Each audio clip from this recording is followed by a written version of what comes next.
On the island, we do it island style.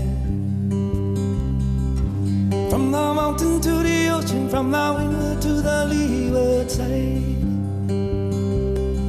On the island, we do it island style. Aloha and welcome back. You're watching Rise Above Hawaii, which is a 30-minute talk story on health. And we are very happy today to have Desiree Cruz O'Connor Cruz, or Cruz O'Connor. Desiree Moana Cruz. Oh, get it straight, So this is great. I asked Desiree to come because, well, first, the Cruz family is a famous family, yeah? Not just on the Big Island or in the state, but I think nationally too, yeah, you guys? Well, not the family. Oh, I don't know. Well, Desiree has a lot of accomplishments all by herself. So, first and foremost, with the Miss Aloha Hawaii and Hawaii, how does that work? Well, actually, Tell us about I it. was Miss Maui. Oh, Yeah, I was Miss Maui, and Okay. that put me into the Miss Hawaii pageant. And so that was 100 years ago, in 1988. So I won Miss Hawaii, and I got to compete at Miss America. oh, you know what I remember? Just a classic interview. I think it was on the news or something when they asked you how big was your feet, and you was real casual in your answer. I think you was local group. The tita came out there, and she said, "What 10? Why?" Well, they actually asked me, they said something like, oh, yours is like a Cinderella story. And I said, well, kind of, but my feet are size 10. Yeah. So, this is cute. So I asked Desiree if she could be on my show and just to talk a little bit about how's it going, what you do. I noticed you make leis, and I do. and how does that help your health? You think is it Well, relaxing or what? Yes, it is. It's actually very therapeutic. I have a couple of trees in my yard, Oh, kenny wow. kenny trees. So I have this is sort of the common size, the small one like this. And then I also have this bigger size, which some people call it Tahitian, but I just call it Hawaiian. This But- doesn't smell. They smell a little different. This one is a little spicier. But the interesting thing about it is I first started kind of getting into gardening and lei making because my grandmother lived to 98 years old, Wow. very healthy. And every day she would work in her garden. Every Wow. morning at sunrise, she'd be in her garden. And so initially it was just like, and she's from Honolulu, so initially it was like I was just walking in my grandma's footsteps, walking through the garden and weeding in the morning and picking some of the flowers and tending to the garden. Gave me a nice sense of connection with my grandma. And then, and she also made some leis. She was kind of known for making 20-strand pakalana leis. Your grandma. My grandmother. How did she learn? Well, she's from Papakolea. Oh, And Papakolea is where all the lei makers. oh, really? On Oahu, yeah, when you would see, the old black and white photos of boat days. Yeah, yeah. And you would see all the pictures of the lei makers sitting there with all the leis or standing there with all the leis on their arms. Well, actually, they're all from Papakolea. Wow. And my grandmother was from Papakolea. But interestingly enough, she wasn't like a professional lei maker. So when you look at all those pictures of the lei makers, the men at that time, a lot of them were working as trolley drivers. Oh, okay. They were working as stevedores. They were working, some of the boys, my uncles were shoe shine boys. They were coin divers. Wow. And my grandmother, as a young woman, took the responsibility upon herself to watch the children. Wow. So she actually, with the help of another woman, they set up like a baby wellness clinic in Papakolea. And so all of the working women had a safe and reliable place to have their children while they were Wow. working down on the docks. Your grandma did that. She did that, and then that changed That's into, cool, yeah. it was a preschool, and then it changed into formally a kindergarten. So there's like a whole generation of people who, before they went into the public school system, Yeah. they went to kindergarten in Papakolea with my grandmother. You see, this is the Head Start before Head Start. Yeah, Okay, it guys. is. Actually, it is. And she did that for about 30 years. What is her last name? Her name is Mariah Suganuma. Suganuma. That's Yeah. a famous Hawaiian family too, yeah? Related to Well, Pukui and all them. Yes, her son was married to Pele Pukui, so his Wow. mother-in-law was Auntie Kavena. Kavena Pukui. Wow. Yeah, The Hawaiian dictionary, you guys. Yeah. Okay.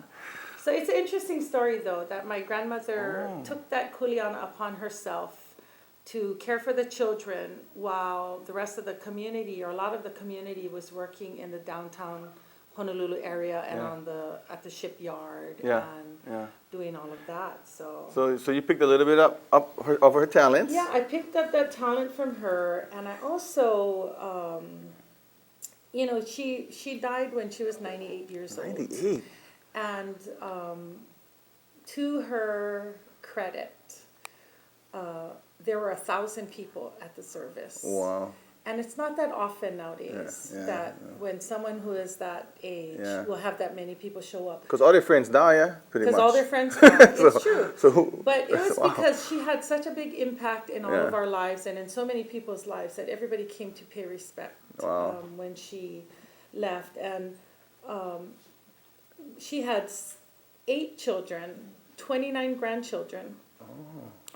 At the time when she passed away, about it was about 6 years ago, she had 65 great grandchildren. Oh, wow. And I think there were about 29 great What a grands. legacy. She really... Yeah. So it wasn't just all our family, though, Yeah. at the funeral, Yeah. even though we have a big gang. Yeah. And that's your mom's side. That's my mother's Yeah. mother. And she, after we set up the service, all my girl cousins, all Yeah. the granddaughters worked together to plan Grandma's service. And after that, we were all talking about, what we love about her, what we're going to miss Yeah. about her. And, somebody said they'll miss that she always picked a limu and cleaned the limu and prepared it and gave everyone bottles of limu. She also made inamona Wow. from the kukui nuts from her tree. Very Hawaiian, yeah? Yeah, and that she, that she used to take Cheetos as a potluck Yeah. because she was so busy always with her church and in the community and whatnot. She really wasn't a cook. Oh, okay. So whenever she'd go to a potluck, she always, she had a lot of skills, but cooking wasn't one of them. okay. So she brought 2 big bags of Cheetos. So did she pass on the non-cooking skill to you? Well, or? no, I have that skill, but some I think don't have that skill. Okay. But when we were all saying what we miss about Yeah. her, my suggestion was, instead of us lamenting what we miss about her, take that thing and be that. Oh. Continue that. Yeah. Plant a kukui nut tree in your yard, be a lei maker, take Cheetos. Yeah. Go to church. Yeah. Help your community, volunteer, serve others. Yeah. And I think one of the most important great ones idea. was be forgiving. Oh, she was forgiving. She was very forgiving. Yeah. And she was healthy. She was a Seventh-day Adventist. And Seventh-day Adventists are primarily sort of vegetarian. Yeah. Yeah. And I read something. Am I talking too much, Kim? No, this is why you're on the show. Oh, okay. So this is great. I like the fact, because what's healthy, I think what contributes to our health is remembering our past. It's Yes. honoring our parents. It's honoring our grandparents. It's honoring people in the community that somehow has touched us. Yes. To me, that contributes to health. That's what makes life worth living. Well, sometimes. it really is an important part of who I am and my happiness. Yeah. I know that that I learned a great sense of responsibility, Yeah. and also to be to have the courage to make tough decisions. Yeah. I think that's what I got from my grandmother Yeah. and from my mother. And I think you also that ability to give back. Like I know you touched a lot of lives. My sister in particular, and she remembers you, being tall because she's kind of tall, and and being kind of the titty-ish, a little bit, but yet you have poise, you have class, and she's like, oh, I'll be like that, and you've offered classes in the past. Yes. What is it? Professional development classes? Yes. Tell us a little bit about that. Okay. Well, my background in that is we were living in Waimanalo, because I'm from Honolulu Okay. originally. I grew up in Palolo Valley and Waimanalo, Oh. and then our family's also in Papakolea. And then so- Maui, yeah? How Yeah, that and then happened? Maui. Okay. And then Hilo. Yeah, and then Hilo. Well, I went around the world and then I ended up in Hilo. Okay. But when I was in high school and having a tough time, being a teenager, and we were living in Waimanalo in a Quonset hut, What?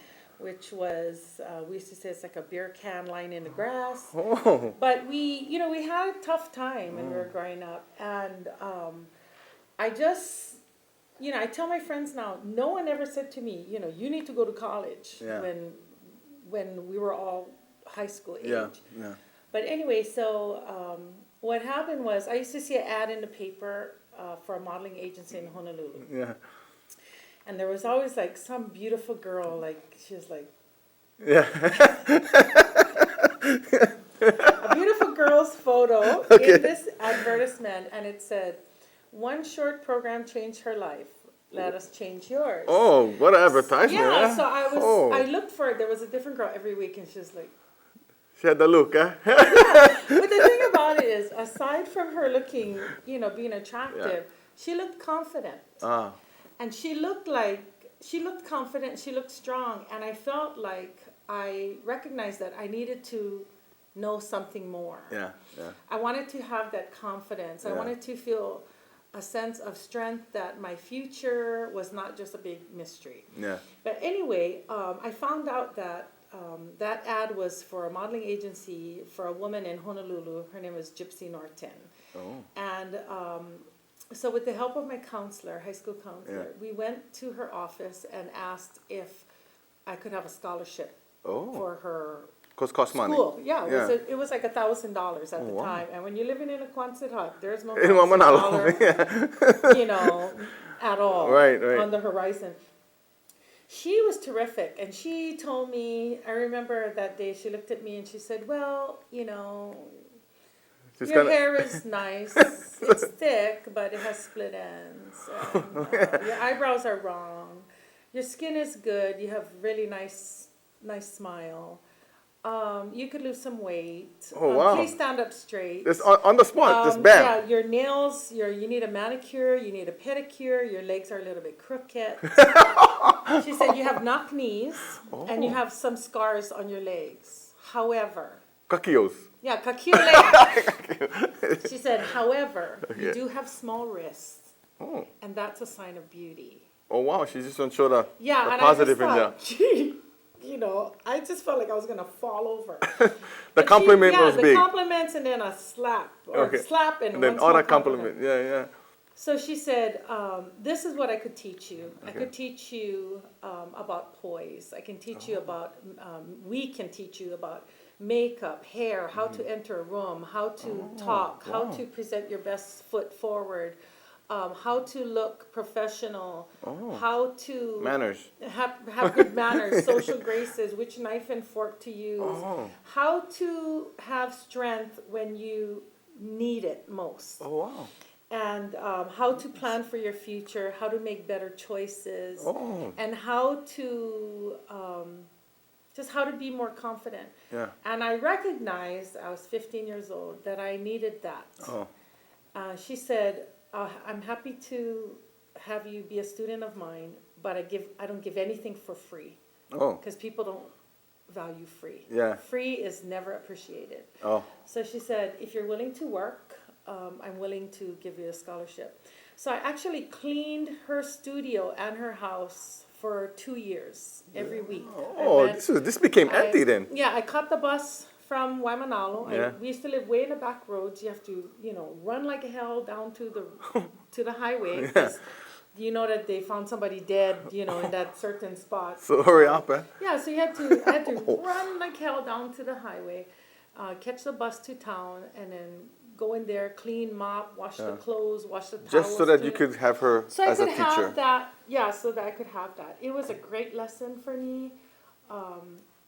Because of that, when I finished her program about 2 years later, she hired me to be an instructor there, Oh. and I ended up being like an assistant manager of the business. Oh. And then she was at the time taking girls traveling around the world dancing hula. And I didn't have a formal hula Oh. training, but I wanted to go, so I watched and I learned. And because of that, as soon as I got out of high school, 3 days later, I was in London, Istanbul, and then Cairo for 3 months. Oh, you traveled. And I did that for actually 7 years, about 9 months of the year. So I went to Morocco, Tunisia. What would you go for? Dance hula. Wow. Yeah, and we danced like at all the Sheraton, Hilton, Hyatt hotels around the world. And in the 80s, because I was in the 80s, Yeah. Hawaii Five-0 was already off the air. The original Hawaii Yeah. Five-0 was off the air in the U.S., but it was the #1 show in the world. And so people were happy to see Hawaiians. Oh. And we danced at all the different hotels Yeah. and usually stayed like for 3 to 6 months Wow. at a hotel.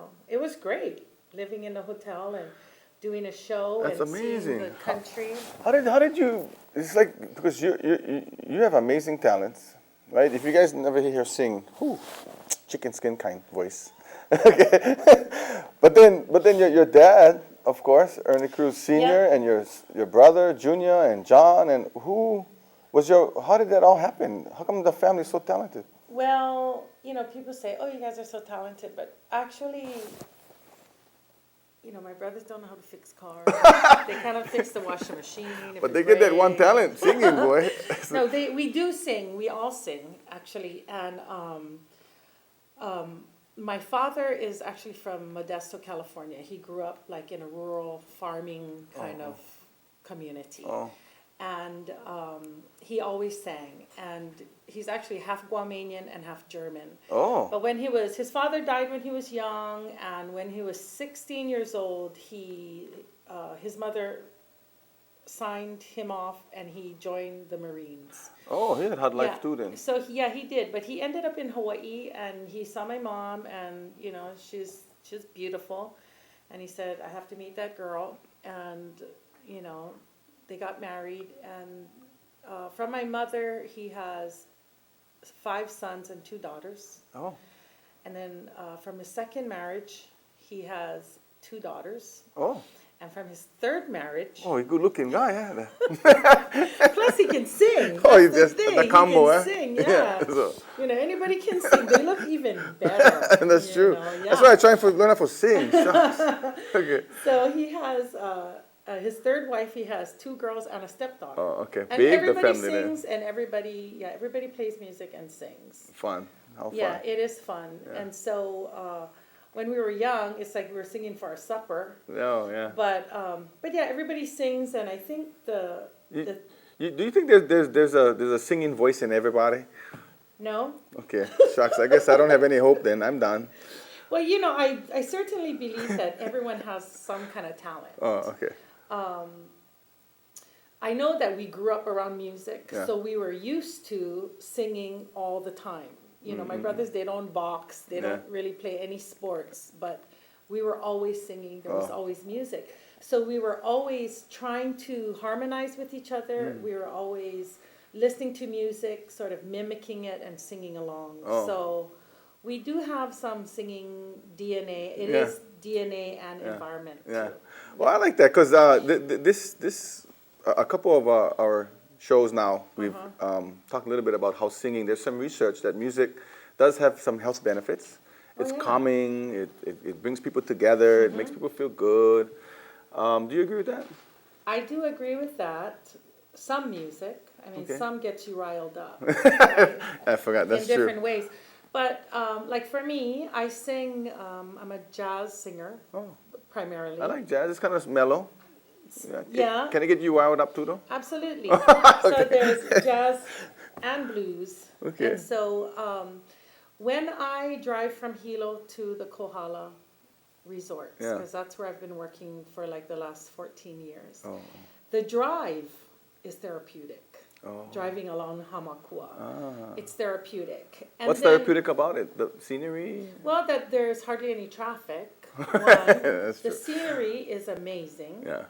And then it gives you time to think. Yeah. It gives you pause, Yeah. to think about whatever, Yeah. to go through your day. Yeah. That's true. And so that's some of my best thinking, and I can practice in the car too. So the other thing I think that is maybe most important about the singing and health-wise is emotionally it allows you to get your feelings out. You know, whether it's sadness or joy, it can be hope, it can be regret, it can be, you know, lots of things. As a former Miss Hawaii, Yes. has there been any regret? Is there something that you wish you could have done, should have done? Or every experience was a good experience. It's made me who I am today. Desiree Moana Cruz. Well, no. I don't have regrets. I've been very fortunate to travel all over the world. I have, you know, pretty good health. I have a great husband. Yes. Who's and what I wanted to say, I have 2 healthy children and a terrific husband. And the best thing about my husband, in regards to health, wise, is that he's never raised his voice to me. Oh, really? Never, since I've known him. You know, there were some props even in the editorials of Jim O'Connor. Being just a wonderful policeman as well. Yes, he is. How he relate with people and everything. So it never raised his voice to you. He's never, once since I've known him, he's never raised his voice to me. He's never said a mean word to me. I'm going to be a nice husband too. Right, and so it's possible, and that's what I tell people all the time. He's never raised his hand to me. He's never said anything he needed to apologize for. And that takes a lot because, you know, I'm a little feisty. Have you raised your voice to him? Yes, I have. I'm embarrassed to say I have, but I've since, you know, we've been together, I think I've kind of mellowed out. I'm still feisty, but I've mellowed out because he sets the tone for our family that this is forever. That's awesome. So you have to proceed accordingly. That's awesome. And I think good relationships, good marriage relationships also contribute to good health.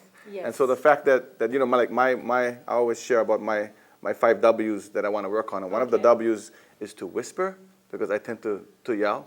Because I was raised, you know, like, hey, come in the house. Yeah, I was raised on a ranch, so we never had any neighbors. So, you know, my mom would yell, and not negative yelling, like, hey, nice job, way to go, Kimo, thanks for that, you know, but just yelling, just high voice, you know. So that doesn't work well now with neighbors, you know, and me being the psychologist, you know. So now it's all try to whisper. But I like that. I like that the fact that relationships doesn't have to be one of yelling or high voice. Or negative. Or negative, yeah. You know, because a lot of times, I think that a lot of young people think that relationships have to be drama. The drama is love. Yeah. You know, because they see that on TV a lot. Yeah, I think that you got to have that drama. You got to have that kind of. If you're not fighting, then you must not love each other. Right. If you're not jealous, if you're not jealous, then he doesn't love you. But you know, better than jealousy is trust. Yeah. Yeah. So I do know that is a large part of, you know, my happiness is that. And then also having my mother, my husband, my children, and that knowledge of the generations and how your decisions play out. Yeah, that's awesome. So awesome. So that's what I'm happy to share. That's great. You know, and you started off making leis, and you're almost done. How often do you make leis? I try to make leis. Well, the tree tells me how often to make leis. Oh. When there's enough flowers, you make leis. Okay. And the trees are a big part of our healthy. Yeah, because there's a relationship with the vegetation. Yes, because I actually planted this tree in honor of my husband, an accomplishment that he had. And he's always happy to come outside and pull the branches down because he's very tall. He can reach the high branches. So he pulls the branches down and I pick the flowers. But anyway, I try to make them as often as I can. And it's something that I love to do. It gives me a lot of happiness. And it costs money, by the way. Mm-hmm. Like if when you finish this layer, you would be almost power if it's a wrist layer. Chamek. You see. But wrist layer is no match. Hula. Yeah, okay. So gotta be. And this style is called poi poi because it's roundish. Oh. Actually, it looks more like a square, but it's roundish, and it's called poi poi. And the flowers, of course, are puakeni keni. And if I don't have anyone I'm going to give the flower to, often I give to my friends who play music or dance hula. Oh. But if I don't have anyone to give it to, then I take it and I put it at the Kamehameha statue. Oh. And it's just a way to say mahalo to our ancestors for making some good decisions that benefit us all. You know what's very interesting is that you, although you recognize the fact that it is important to be poised and it's important to learn manners and to know the fork and what the spoon is for, at the table and that whole thing, but you're very much into honoring your past too. Very much. So do you think part of good health is also is finding that balance between what the Western world can provide us in terms of, how to make ourselves, and also what the Hawaiian culture can offer us? Like there's a balance there, I see. Yes. A little bit. And no. Yes and no? No, absolutely. I think that what it is a lot of times people think that if you want to, like the poise and all of that it comes from Western. Yeah. But I don't really embrace that thought. Okay. My thought like is that we, were and continue to be poised and akamai. We as Native Hawaiians. Oh.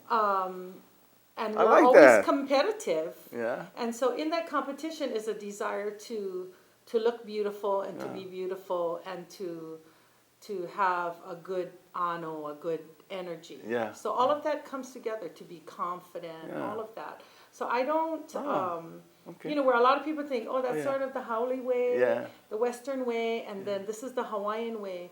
But to me, it's our way. Hey, that's the whole thing. I love it. I learn something every day. I really like that. Because I think it has become a stereotype, the tira, when actually there is poise in the Hawaiian culture as well. Absolutely. Yeah. I mean, otherwise we wouldn't have hula. Yeah. I mean, hula is the most poise ever. So it is. That's cool. Yeah. Well, tell us a little bit about what you do now.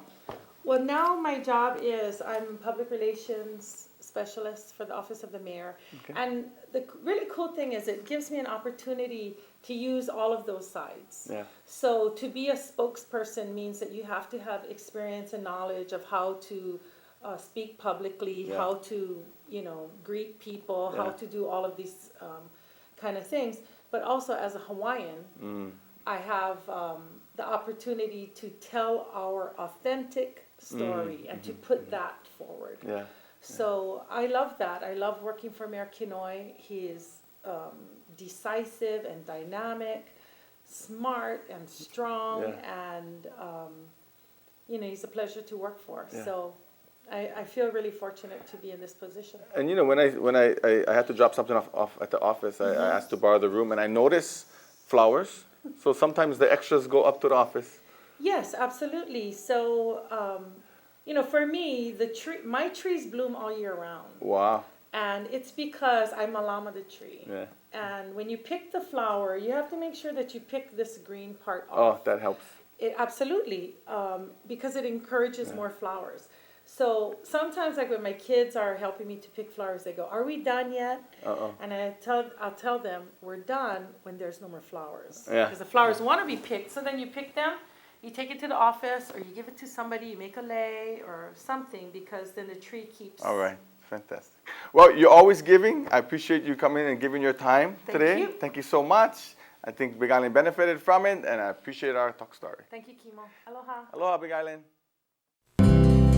On the island, we do it handstand.